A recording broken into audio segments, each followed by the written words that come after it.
இலங்கைக்கு எதிராக அமெரிக்கா கொண்டுவரும் தீர்மானத்தை ஆதரிப்பது குறித்த முடிவை மத்திய அரசு விரைவில் வெளியிடும் என்று கூறியுள்ள மத்திய அமைச்சர் வாசன் தனி கட்சி துவங்கும் எண்ணம் இல்லை என்றும் தெரிவித்துள்ளார்.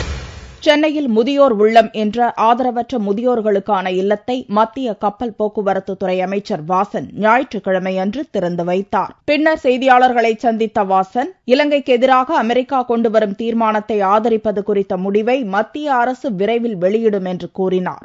மனித உரிமையை மீறிய காரணத்தினால் தமிழ் மக்களுக்கு துணை நிற்க வேண்டும் என்று உறுதியோடு ஐநா சபையினுடைய தீர்மானத்தை ஆதரித்து இலங்கை அரசை எதிர்த்து மத்திய அரசு வாக்களித்ததை நான் நினைவு கூற விரும்புகின்றேன்.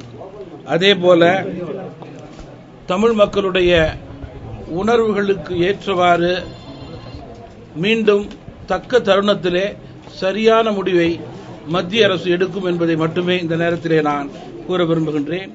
மீண்டும் தமிழ் மாநில காங்கிரஸ் உருவாக்கப்படும் என்பது தவறான தகவல் என்றும் இந்திய காங்கிரஸை வலு சேர்க்கும் வகையில் தமிழக காங்கிரஸ் செயல்படும் என்றும் வாசன் கூறினார்.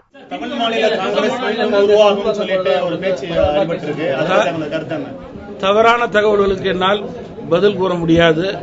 நான் மத்திய அமைச்சரவையிலே வகிக்கும் ஒரு பொறுப்புள்ள மத்திய அமைச்சர்.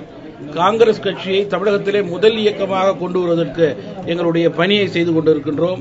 குறிப்பாக அன்னை சோனியா காந்தியினுடைய தலைமையிலே இளம் தலைவர் ராகுல் காந்தியினுடைய கரத்தை வலுப்படுத்தும் வகையிலே எங்களுடைய பணி அமையப்பெற்றிருக்கிறது. இலங்கை விவகாரம் தொடர்பாக சென்னை லயோலா கல்லூரி மாணவர்கள் இருந்து வரும் உண்ணாவிரத போராட்டத்தை உடனடியாக கைவிட வேண்டும் என்றும் வாசன் கேட்டுக் கொண்டார்.